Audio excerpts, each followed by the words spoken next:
Wazifumu lero ndabwera nkhani yokhuzana ndi Janta komanso mkazi wake wakale. Monga mukudziwa zoti Janta analandidwa mkazi, ndiye ndifuna ndikambe za mkazi uja. Ndiye ndiyambiranso kukamba za Janta. Janta analandidwa mkazi mu chaka cha 2020 pa 16 September. Sorry guys, ndimakonda kusunga madeti.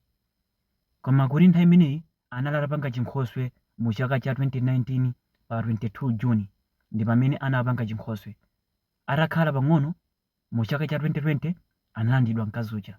Pa 16 September ndi pamene anthu anayamba kuwulutsa pa social media kuti Janta amulanda mkazi. Mkazi uja anthu ambiri panopa sakudziwa kuti ali kuti.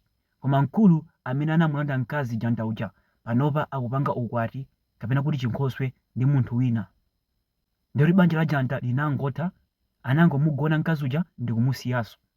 Ndiye ndabwera nkhani imene ndi cholinga choti atsikana ena ake mutengere phunziro. Atsikana tengani phunziro pa mkazi wa Janta. Anasokoneza banja lake, anasokoneza munthu amene ankayenera kukhala mwamuna wake. Anamusokoneza, anaziphera sogolo yekha. Ndiye ndabwera nkhani imene ndi cholinga choti atsikana ena ake mutengere phunziro. Atsikana choti muziwe ndichi, kukongola kwa mkazi sikumakhalitsa. Umafika pofwifwa. Ndiye mukambapanga chibwenzi ndi mwamuna muziona kodi mwamuna ameneyo ndikazanyasa azanditenga, sazandisiya. Fapala anthu ena ake amangokufuna munthu ayi imeneyo, akakugona amakusiya. Ndiye iweyo ukakhala zoti lese ndiwe wokwatira uli ndi mwamuna wina wake akubwera akukugona iweyo, choyamba mwamuna amene akugona uja sangakukwatire. Chifukwa akudziwa zokuti yeyu ngati apanga zimenezi kwa mwamuna wake osalawa, ndiye ine kuti ndimtenge ndibwene pa nyumba sazandigoneranso anzanga angathe zandigonera. Life ya mwamuna inadzadza kale ndi mafunso. China chilichonse chimene amapanga amazifunsa yekha. Bola inu atsikana moyo wanu mumangodusa mwa soft, simumakhala m'mafunso. Koma mwamuna moyo wake unadzadza m'mafunso. Ndipange chani kuti ana anga adye? Ndipange chani za tsogolo langa, za banja langa?